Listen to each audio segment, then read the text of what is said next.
name is Jelando Johnson. I'm a jazz artist and a professional musician in Houston, Texas. And I'm doing a series of lessons that showcasing exercises that you can do in your practice time as well as before you do a gig or a performance when you're warming up. As with any exercise, the purpose is to strengthen your plucking hand, or shall I say your fretting hand, and establish consistency in your plucking hand. So what are we going to do is we're going to put our hands, for this particular exercise, what you just saw me do, we're going to be shifting and alternating between strings. So we're going to put our hands, going to stretch out, our fingers over the frets just like this. But what you're going to do is you're going to put your first finger, as you can see I have a 4th string bass. So your first finger is going to be on your E string. Your second finger will be on the A string. Your third finger will be on the E string, and your fourth finger will be on the A string. So this is what it's going to sound like.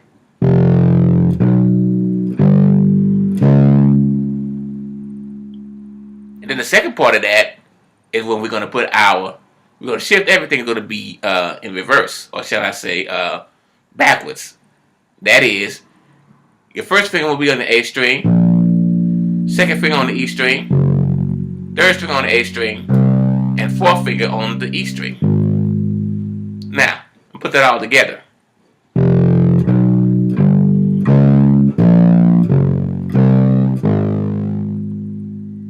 that again.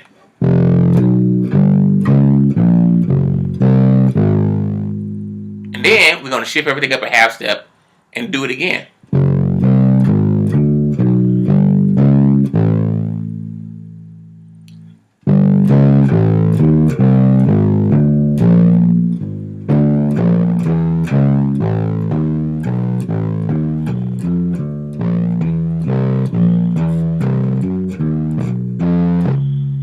Now, that's the gist of it, the exercise.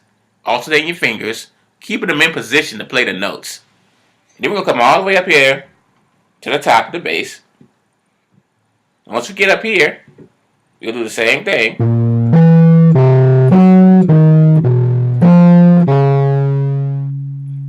After so, we're going to take it all the way back down on the same strings.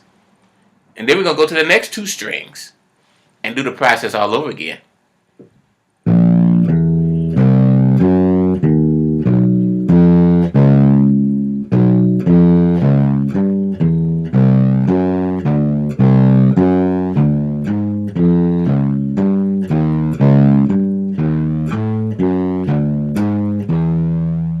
One thing I like about this exercise is that each finger gets a chance to get strengthened and be able to play the notes with authority. You want that in all of your fingers to be able to do that. And that exercise, by jumping the strings the way it does, like this,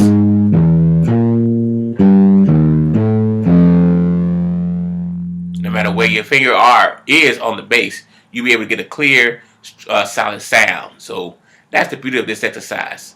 As I always emphasize, practice slow. That is no substitute for that. You have to practice slow.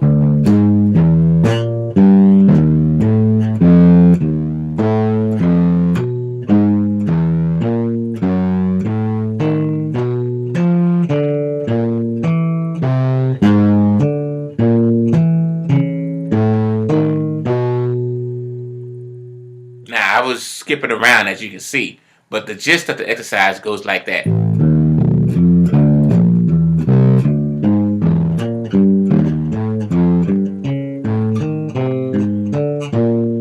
Now, I'll skip it around for the sake of the time, but I want you to go all the way up to the top of the neck and then come all the way back down to the bottom.